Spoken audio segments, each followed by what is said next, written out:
Hey, members, Tom Morrison here from Nashville, Tennessee.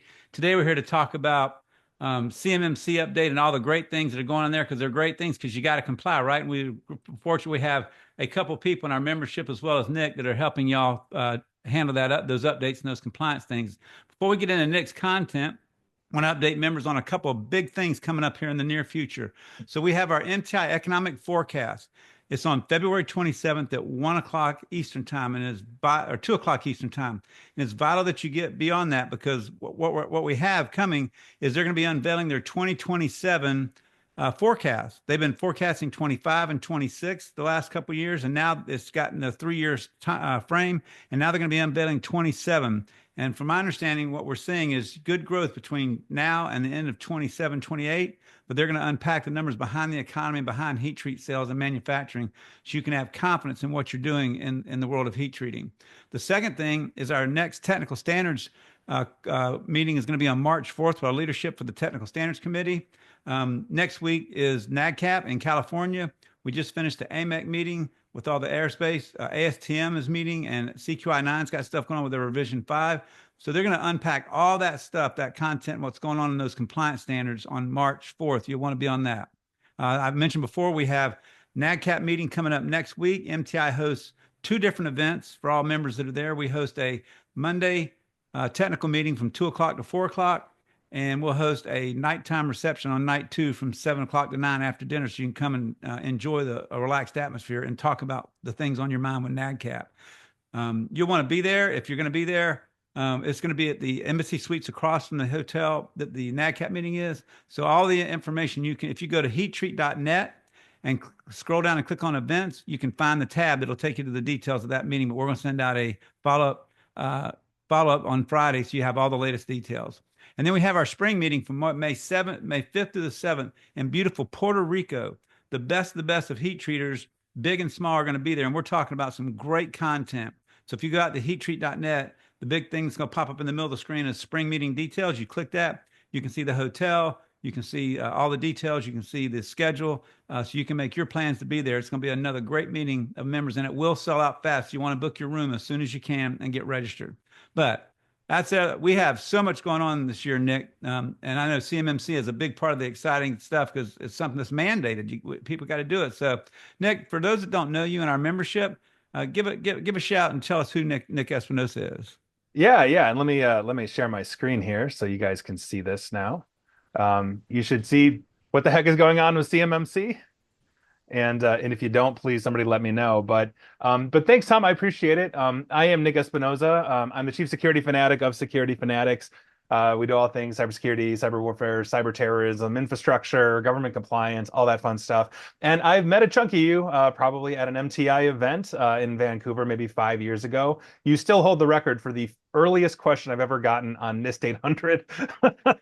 Nobody's beaten that so far. And I was also with Hilton Head with you guys in a couple of the quarterly meetings. And so I'm really glad to be back again with you guys talking about this because obviously we've got some major updates, with the CMMC. And so with that, let me dive right in here because quite frankly, we've got some ground to cover here. And this is just a quick update on this. So as you know, or you should know, basically it was submitted back in October, and essentially it came out of that submission to be submitted to the government in December of 2024, December 16th. And by virtue of that, we are now in the final rulemaking process, meaning this is sooner than later going to become live as a law. And so let's talk about some of the big things to consider and note since that basically it came out of comment period in December and was submitted. So first things first, the implementation timing essentially remains the same as you're going through the CMMC, aka implementing NIST 800-171, the 110 controls, 320 objectives. That timing is the same. So for level 2, which is where metal treaters are going to be going to handle that controlled unclassified information, that controlled technical information, basically 1 year after date of publication. We don't know when the CMMC is going to be published, and we're going to be talking about that in terms of ETAs and what's going on with that in a future slide real quick. But this is where we're at. So understand when this comes to fruition, the contract requirements are going to really start ramping up for level 2 a year after it is released, and we are waiting on that. On top of it, C3PAOs or certified third-party assessing organizations. These are the ones that you're going to hire to certify you for level 2 so you can get that certification. Basically, there has been rule changes where you cannot appeal to the Department of Defense if you disagree with their analysis or with their assessment. So essentially, if let's say they come in and they say, you know what, you're not compliant, you're not ready for certification, and you disagree for whatever reason, you can't go to the DoD, but you can go and appeal to the organization itself. And if you're not getting any kind of satisfaction, the CMMC AB or accreditation body is where you're going to go. And this is important because if you're right on that border of acceptability for CMMC certification, this is information you're going to need. And we're going to talk about what that border looks like shortly here as well. On top of it, the formal certifications began in December as well. I now have 2 clients, none of the metal treaters, but I have 2 clients that are now certified to CMMC level 2. So by virtue of that, they are moving on this, and where we had problems with getting those C3PIOs trained to become those certified assessors, we're now starting to see those certifications essentially come to fruition. So if you're going down that CMMC journey, understand there are companies that are now formally getting certified. And so with that, there is some more information to give you here as well. First things first, you can use plan of action and milestones.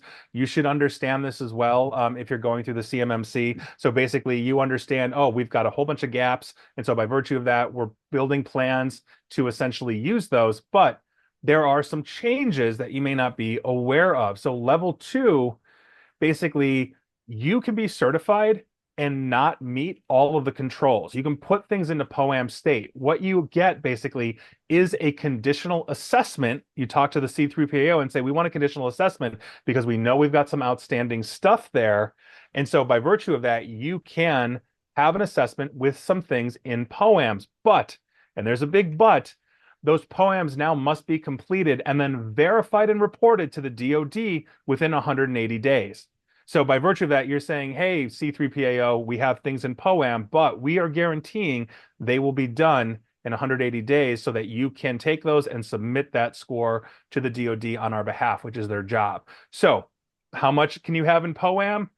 Quite frankly, not a lot. So at least 80% of your security controls out of that 110, 320 objectives must be met prior to a conditional assessment.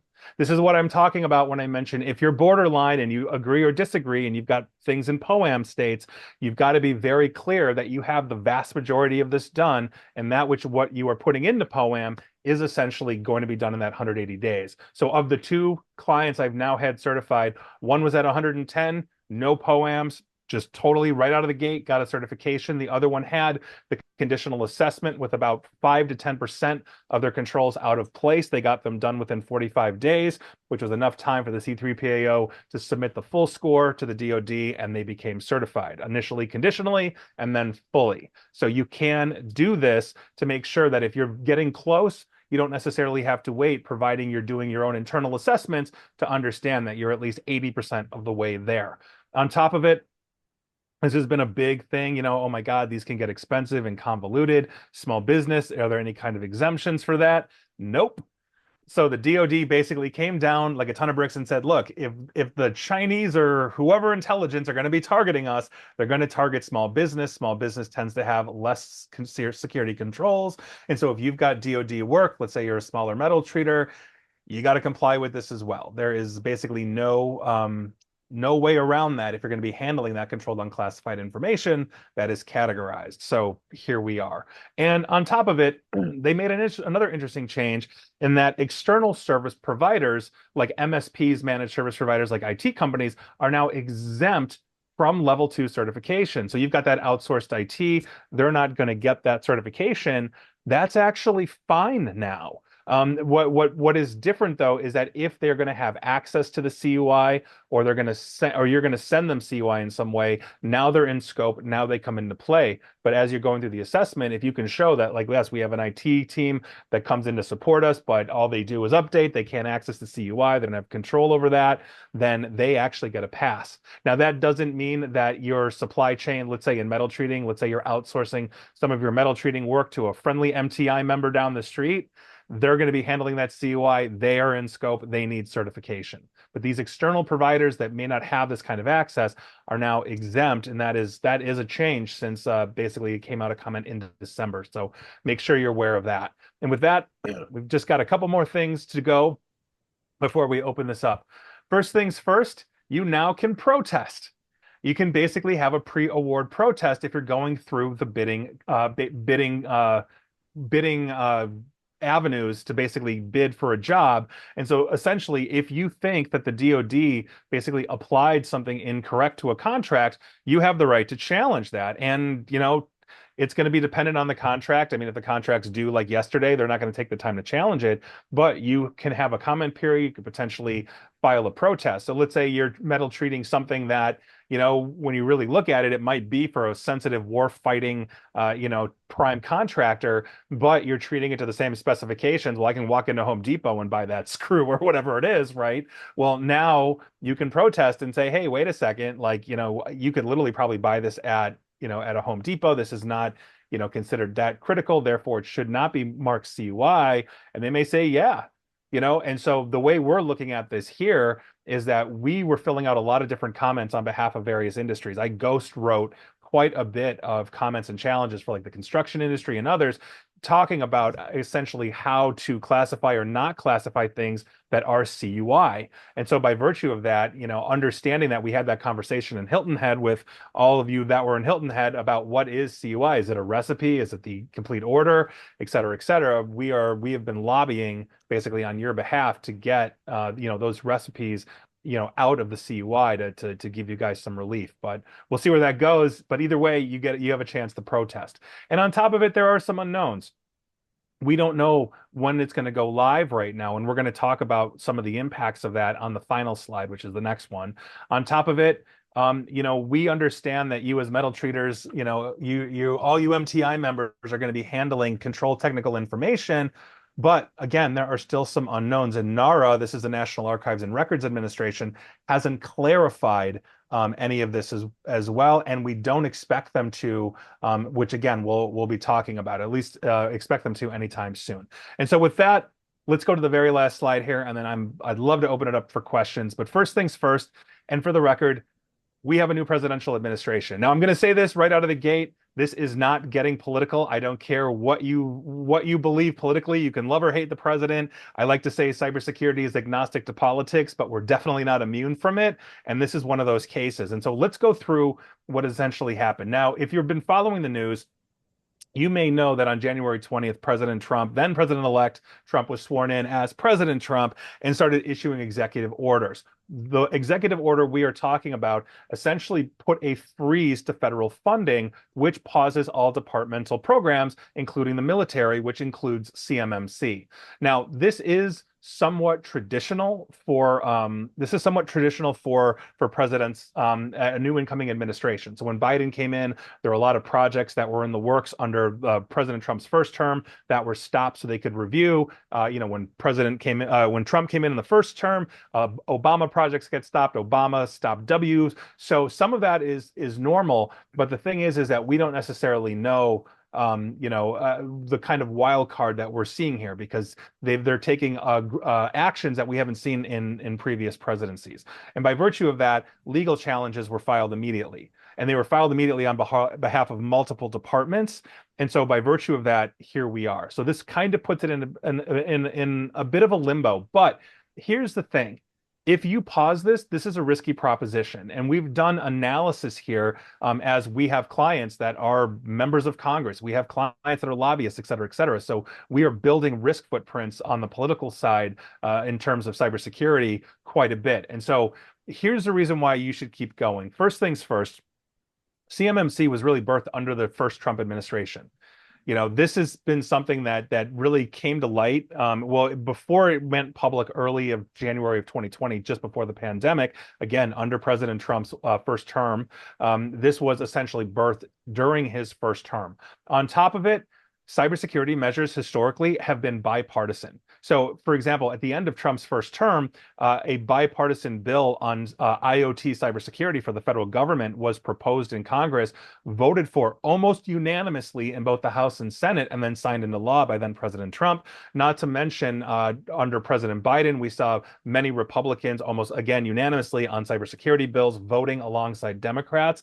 And so, by virtue of this, when we are talking about a major cybersecurity change to defend the warfighting capability of the United States, all signs point to this keeps going. On top of it, the military thus far has been immune from the shakeups that we have seen, and so this is essentially what we are talking about here. Is the military usually gets a pass on these kinds of things. We haven't seen them have like mass firings like other departments have. And so again, that's a good sign that the military is going to maintain the status quo and maintain that CMMC. And then by virtue of that, as I mentioned, all presidents have stopped some kind of spending, some kind of projects.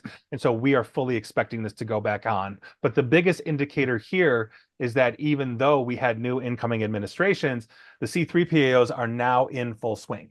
They are now doing certifications, as I've mentioned, and that hasn't stopped, even if we have temporary funding freezes at the military. And so with that, those are the basic updates since December. It has been a very, this is big and it's complex and all of that. And thank you very much. And I'd love to open it up for questions and get going on that. That's a lot, Nick. My first question is: so if you can protest, is there anything about how big your sign has to be? Well, I guess it depends. It's more the paperwork on this case than the Right. sign. Nobody go out there in the front of the Pentagon with a protest sign. I don't think that'd be a good thing.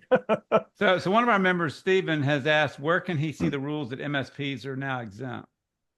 Sure. So the essentially what we're talking about here is external service providers. An example of that would be a managed service provider, aka an IT. IT. I actually have, Tom, I have documentation on this. I can send you this that you can disseminate to all the viewers here. Yeah, that'd be great. Yeah, I have a PDF on some of the major changes, and I talked about some of those changes in here as well, and it's a really good write-up. But yes, I can get you that information. That's not a problem. Yeah, if you could do that when we get done, because I usually take the recording of this and send it out. It'd be not in our forum. It'd be nice if we had that to accompany this. Sure. Yeah, no, absolutely. And I can supply information on everything that I just talked about here as well. And let me stop my share. Awesome. Okay. So another member, Heather, has asked, since we're still in the public comment period for the FAR CI rule for a couple more weeks, what do you recommend for us as metal treaters submitting meaningful comments? So what I always say to this is understand that what we're talking about CUI is essentially an amorphous thing. Like we are expecting prime contractors, aka the warfighting, like think Lockheed, Northrop, like all those types of companies, to basically tell you that this order, this recipe, this whatever is considered CUI or ITAR or whatever it is. And so by virtue of that, NARA has put out guidance. I can send the link as well of what basically on the defense side is considered CUI, but it's very broad. So as I mentioned in the quick presentation, we're expecting you as metal treaters to be handling CTI or controlled technical information, but it could be any kind of anything marked CUI. So in terms of comment periods, what we have positioned ourselves as we've submitted comments on behalf of metal treaters and construction, all of that, is that some of this information is not as sensitive, or as you as metal treaters are actually using this, you're separating, let's say, that technical information from that order or request that you get from a customer, that separation isn't necessarily part of CUI. And so, for example, you have a recipe, you're sending it to that PLC that runs the furnace, fires the furnace. Well, that recipe, if stolen, per the conversation we had in Hilton Head, isn't necessarily going to be CUI because it can't really be reverse engineered without knowing more information.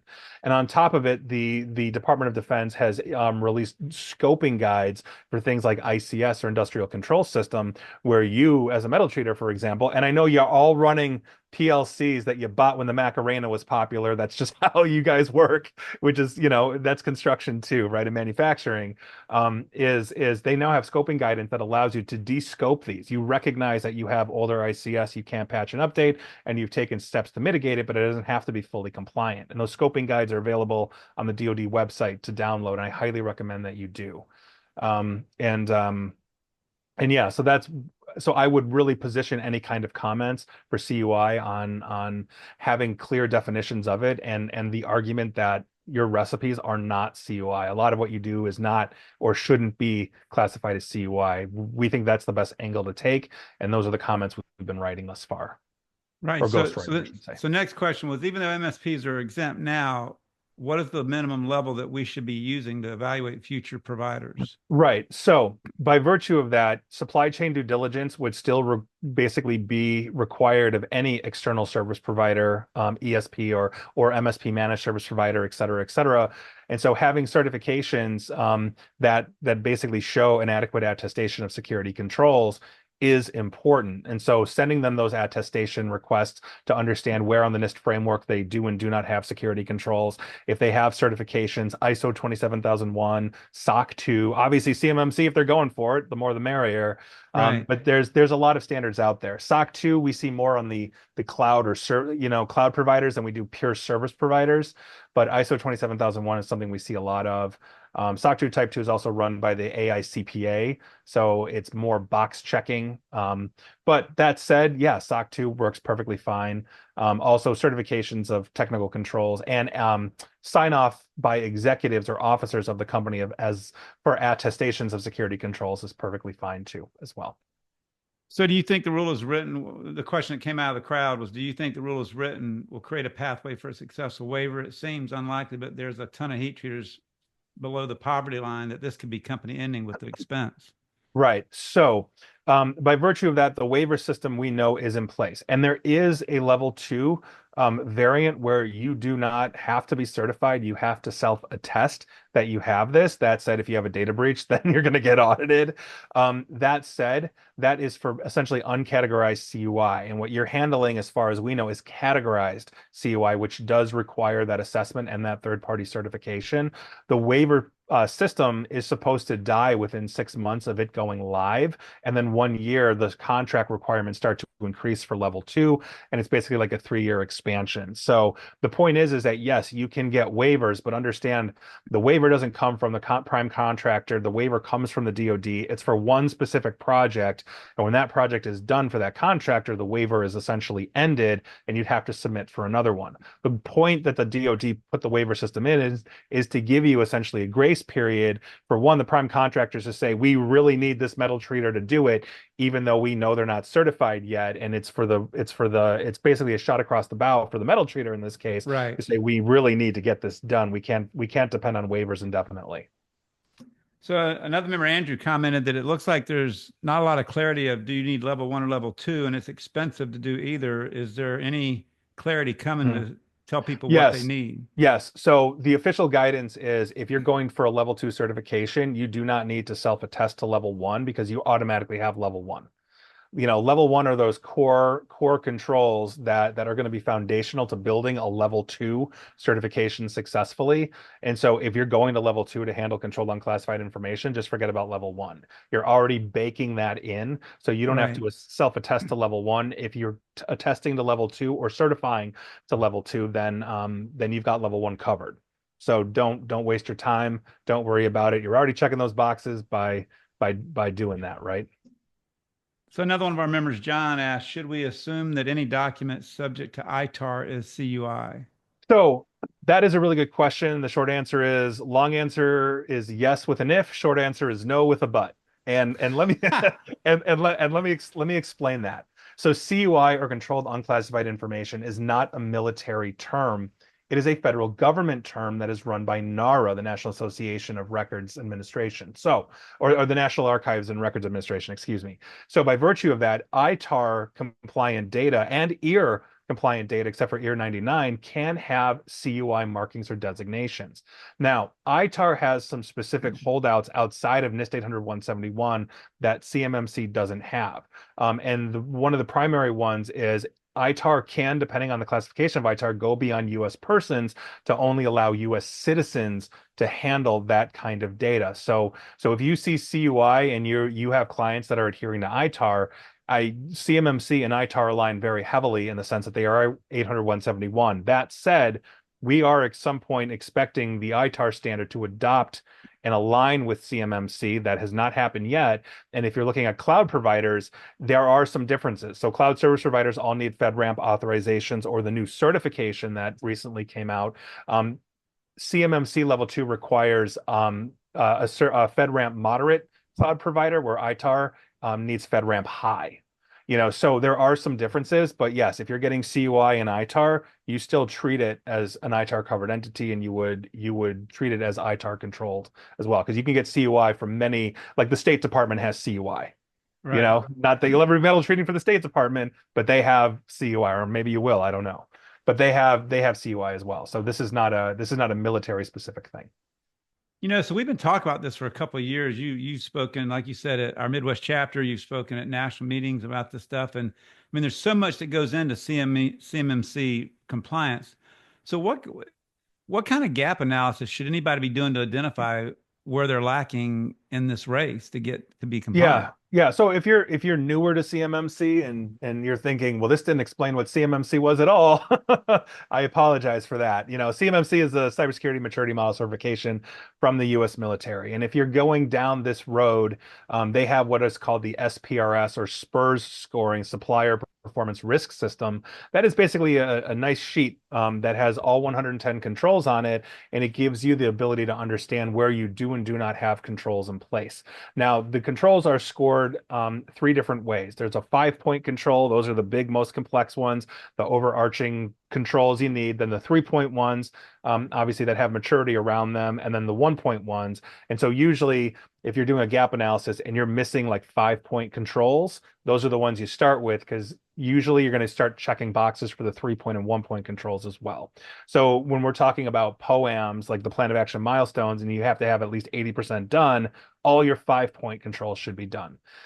So by virtue of that gap analysis is where I would start. You can do a self-assessment. You can get a third party to come in and assess you for that. But where a lot of organizations fall down as they're self-assessing is they don't understand the process maturity side. It's not the fact that you have a firewall.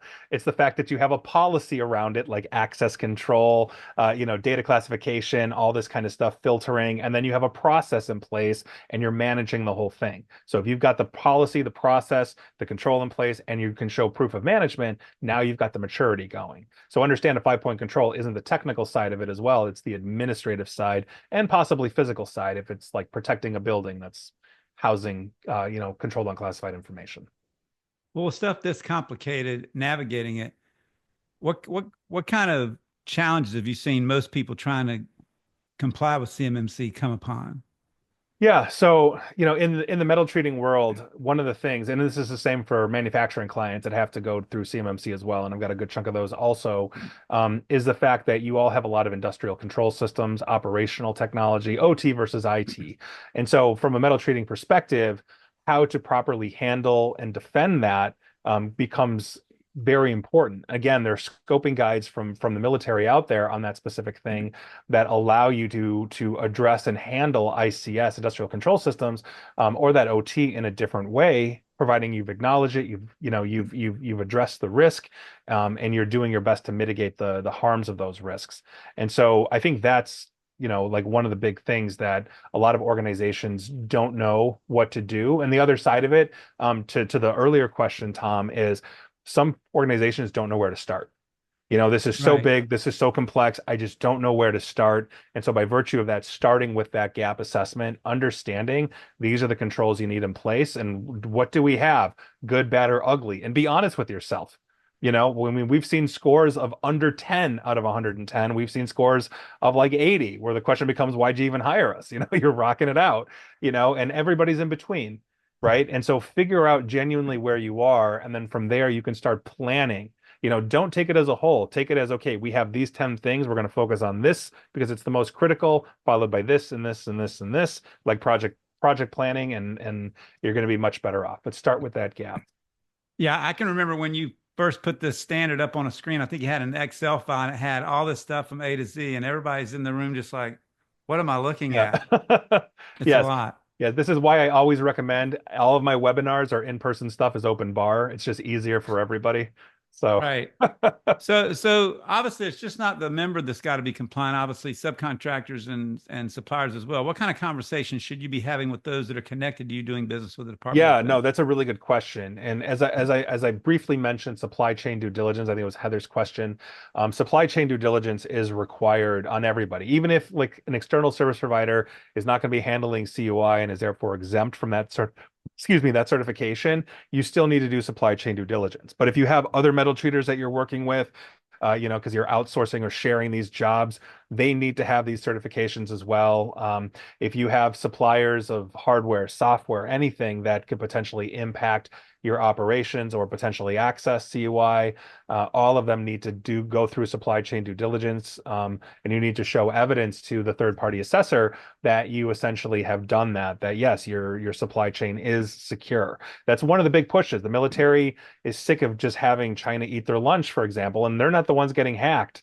And it's usually not Right. the prime contractors getting hacked. It's the metal traders, it's the construction companies, it's all of these smaller organizations that are beyond critical, but that's where essentially they're stealing the data from. So Sure. they're pretty insistent.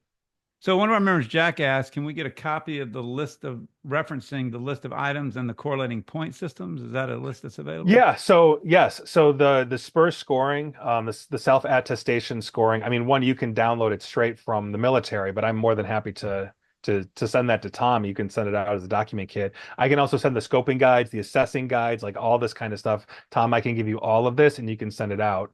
And that gives you good guidance. I like using the assessor's guide as you're going down the self attestation because it gives you examples, it gives you questions to consider per control. It really helps along the lines to see, are we really doing this at this level or are we not? But That'd be there's other great. things too. There's other things that you may not necessarily understand. So like encryption standards, you might have encryption, but does it actually meet the standard, which is FIPS 140-2 or the newer 140-3 for next year? If it doesn't, you still have encryption, but you're out of compliance. And so there's a lot of little things to understand, which is why we usually recommend getting outside help. So if you look back a year and a half to today, I mean, we're in this world where things change so fast and so rapidly. What is the change happening, and how often is it changing in say 6 months to a year's time? Oh, past Nick, so much to warn you about, so much to tell you. But So, yeah, I mean, the big changes that we are going to see, I mean, are obviously rapid evolution in technology. I mean, obviously, if you'd asked us where artificial intelligence would be a year and a half ago, most people wouldn't think it would be this rapid, this fast, or that the Chinese would drop a bomb in the whole thing and give it away for free, to the world, so it's not necessarily about understanding and adapting to the new technological environment. For me, it's a twofold issue. One, governments, I don't care what government it is always behind technical innovation and putting laws and regulations around it. And so by virtue of that, we don't have guardrails around artificial intelligence.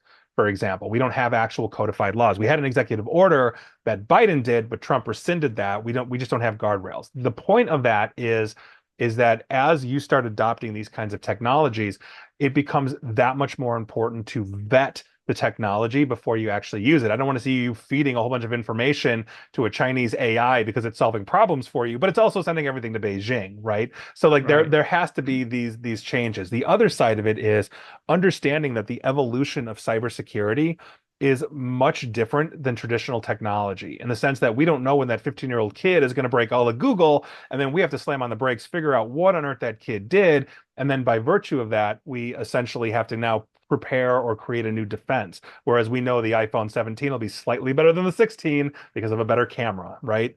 So understanding that when you are building a framework like CMMC and you are putting in security controls, you as an organization have to have the flexibility to understand that what you're running for defensive measures right now may not be what you want to be running in 6 months to a year. So for example, endpoint detection response, like new next generation antivirus, like we vet our products here every 90 days. Every 90 days. That's why we don't recommend products publicly. And so what we recommend now isn't necessarily what we recommended a year ago, a year and a half ago.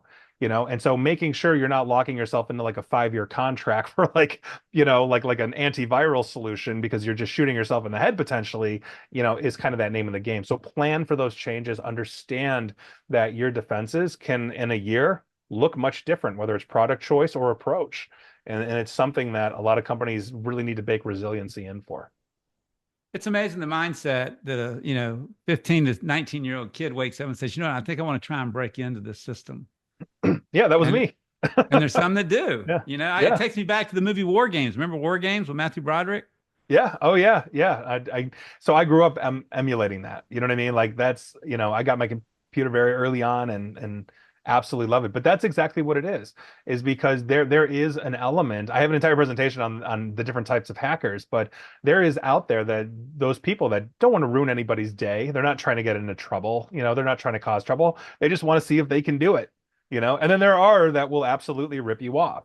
And that 15-year-old kid back in the mid 2000s went by the name of Cosmo, and he broke into Google, Apple, Amazon, and like a couple of others in the matter of a week, and it completely rewrote how we approached identity management and security. He earned the nickname Cosmo the God, and then he was arrested 3 years later for running a group called UKG Nazis and selling stolen credit cards. So you could do the math on that, but that's the point, right? Is that we never know when that Cosmo is going to suddenly come out of nowhere and we have to basically reverse engineer what we did or create something entirely new.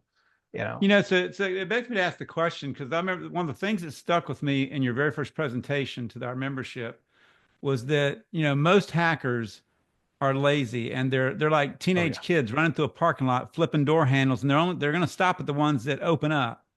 So if Hmm. you've got at least your doors locked, you do away with most. No one wakes up and makes yours website the site they're determined to jump into. So is that still true today? Oh yeah. I mean, just as a professional hacker, if I could wake up at the crack of noon every day, I would. But sadly, the kids and the clients have other plans for my mornings, But the point is, yes. I mean, it's that much. It's so much easier to break into a company and steal information if they're undefended. Unless somebody has an absolute need to target you and will take the time, energy, and effort. Thwarting them, with basic cybersecurity standards and practices to make it hard to get in is essentially the name of the game here. And I mean, and that's basically what we're talking about. With this, if anybody ever comes to you and tries to give a sales pitch for cybersecurity or data security to say, I can make you hack proof, they are absolutely lying to you. But what we can do is we can put in enough defenses, controls, processes to make you such a pain in the butt to break into that nobody's going to give you, the time of day in terms of hacking because you're just that much harder to hit. That doesn't necessarily impede your workflow. It doesn't necessarily impede what you're doing as an organization. That's what a lot of companies don't understand, is that I have to jump through 30 hoops to, to get the job done. The answer is no. With proper training, proper application of technology and defensive technologies, you really can see minimal disruption and still be vastly more secure than you are. And I think a Right. lot of companies don't get that. We got a question on costs, and then we'll wrap it up. It is, did a mechanism for prime contractor reimbursement for compliance costs of implementation for subcontractors make it into the final rulemaking? So they've been talking about it, and as far as I know, so let me just put it this, and I actually see this on the screen, Heather. And Heather, for the record, was the first person I believe to ask me a NIST 801-71 question at like 8 in the morning. I was like, really? It's gonna be this kind of day? So thank you for that, Heather, back in the day. So short answer is they've always talked about baking this in. I do not have clarity on what that's going to look like. Is that guaranteed set asides for small business? Is that reimbursement of cost through prime contractor? I honestly don't have that. I don't have that knowledge, but I know that the one thing, not the one thing, but one of the many things that the DoD has been very consistent on in CMMC is trying to say we're going to look out for the little guy in some way, shape, or form. So expect that, but I don't want to tell you to expect it in this form or that because I just don't know yet. And that's just the unfortunate truth. So another big question looks like Heather has is the zero-day exploit environment lately is super intimidating and scary. How do we make sure to hold our MSPs accountable for remediation of zero-day events? Right. So, a couple of different things. First things first, and I actually talked about this back in Vancouver. So, were you not listening, Heather? No, I'm kidding. That was like 5 years ago, 6 years ago. Nothing's changed in this since then, Right. right? Right. What I said, right. What I said, and it's true today as it was back then, is essentially this. No matter if you're searching around for an MSP, the absolute proof of the MSP's capability is in the products that they offer and the products they recommend.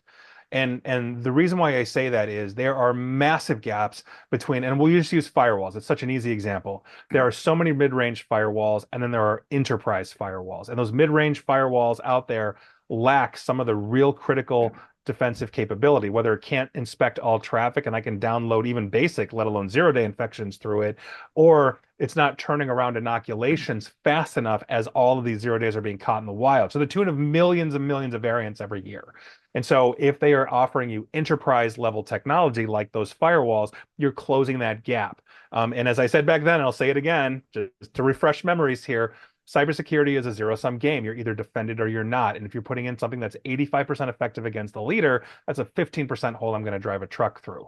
So keeping the MSP accountable is one, understanding the technology that they're giving you, comparing it against industry leaders, and hopefully it is the industry leaders.